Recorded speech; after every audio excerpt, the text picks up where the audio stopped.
Welcome to today's Explainer. We're going to completely reframe how you approach your health today. If you've ever felt just totally overwhelmed by the idea of getting healthy, you are in exactly the right place. We're tossing out the extreme diets, ditching the grueling workout plans, and instead we're going to dive into the science of microhabits, tiny, effortless tweaks that actually work. So let's kick things off by asking a pretty big question. Why do our grand resolutions to completely overhaul our lives usually just end in burnout? I mean, we all know the feeling, right? It's January 1st, you swear you're going to hit the gym for an hour every single day and live on nothing but kale. But by January 14th, you're completely exhausted and the habit is broken. The reality is, radical shifts demand massive amounts of willpower, and willpower is a finite resource. When we rely on these huge bursts of motivation, we're basically setting ourselves up for failure the second life gets stressful. But here is where it gets really exciting. Think about the math of compounding for a second. James Clear, the author of Atomic Habits, points out this mind-blowing stat. If you make just a 1% improvement in your habits each day, it mathematically leads to a 37% transformation over the course of a year. 37%. Your health isn't the result of one massive overhaul. It's literally the compound interest of your daily decisions. A single small choice might not feel like a big deal in the moment, but repeated day after day, it completely alters the trajectory of your life. Here is our roadmap for today's Explainer. First, the science of small habits. Second, movement in the margins. Third, nutrition without the diet. And finally, rest, recharge, and connect. Let's jump right into part one, the science of small habits, and how we build the foundation of change. Here's the absolute crucial point we have to grasp. We've got to stop obsessing over daunting goals and shift our focus to our daily systems instead. As James Clear notes, we don't rise to the level of our goals, we actually fall to the level of our systems. Think about it. A goal is just a momentary alteration. Say you want to lose 20 pounds. Once you do, what keeps you from gaining it right back? The system does. When you focus on the system, the daily trajectory of living a healthy lifestyle, you ensure lasting satisfaction because you're actually finding joy in the process itself, rather than putting your happiness on hold until you cross some arbitrary finish line. And this perfectly explains the self-reinforcing neurological loop behind every single behavior we have. It's a four-step sequence: cue, craving, response, and reward. If you want a new healthy habit to stick, you've got to make the cue obvious, the craving attractive, the response incredibly easy, and the reward instantly satisfying. By tweaking this loop, you literally stop fighting your own brain and start designing an environment where healthy choices just happen automatically. Moving right along to Section 2, Movement in the Margins. We are officially ditching the 60-minute gym myth. Okay, you are going to absolutely love this concept. It's called NEAT, Non-Exercise Activity Thermogenesis.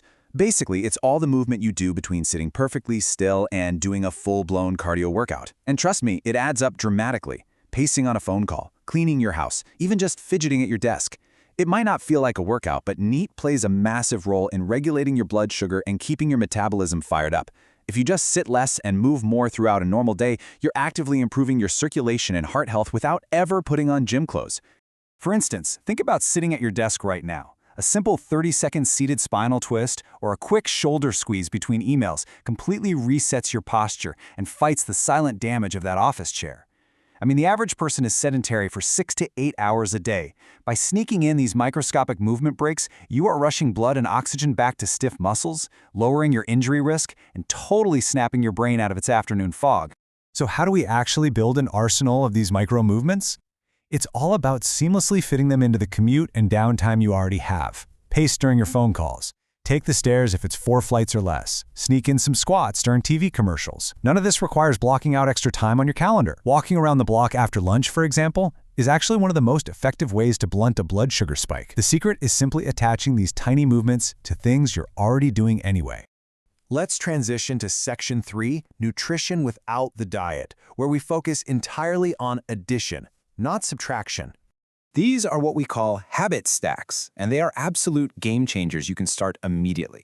Things like drinking room temperature water with lemon before your morning coffee dehydrates you.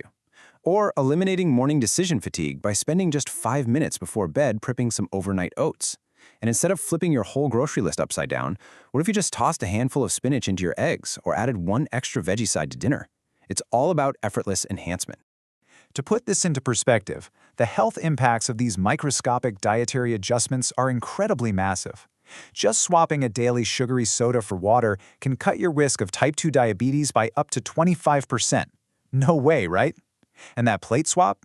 Swapping a massive 12-inch dinner plate for a 10-inch one actually tricks your brain into feeling totally satisfied while you effortlessly consume 23% fewer calories. You don't have to count a single calorie. Your environment does the heavy lifting for you. Now, taking the cue from the Blue Zones, there's this brilliant practice in Okinawa, Japan, called Hara Hachibu. It's the habit of eating until you are only 80% full. These folks routinely live past 100, and they absolutely do not diet. Instead, they just pause, assess their fullness, and stop before they feel stuffed. It's such a simple, beautiful micro-habit of mindful eating that really honors your body's natural signals. Which brings us to our final pillar, Section 4, Rest, Recharge, and Connect. This is the Blue Zone's approach to holistic recovery. You know, chronic stress literally creates this fight-or-flight glucose spike in your body. But you can completely counteract it with some super simple downshifting routines. Taking just a 2-minute deep breathing pause between Zoom meetings, like 4 seconds in, 6 seconds out, instantly signals safety to your nervous system and drops your cortisol levels. Combine that with prioritizing 7 to 9 hours of sleep and stepping away from blue light an hour before bed, and you are actively reversing cellular aging.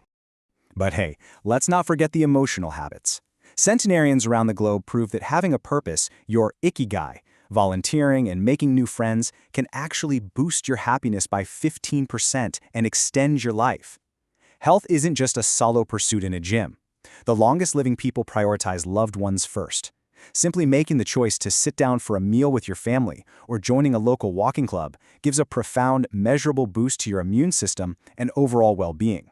At the end of the day, changing your behavior is really about changing your identity. Every single glass of water, every 2-minute stretch, it's a literal vote cast for the healthy person you are becoming. This is why small habits are just so vital. When you do some massive, completely unsustainable workout, you kind of feel like a tourist in a healthy body. But when you just choose to take the stairs every single day, you are proving to yourself daily that you are the type of person who stays active. You're changing your core beliefs about who you truly are. I love how Blue Zone's researcher Dan Buettner puts this. Living longer and feeling better is the sum of a few small, easy choices you can incorporate into everyday life. That right there is the whole shebang.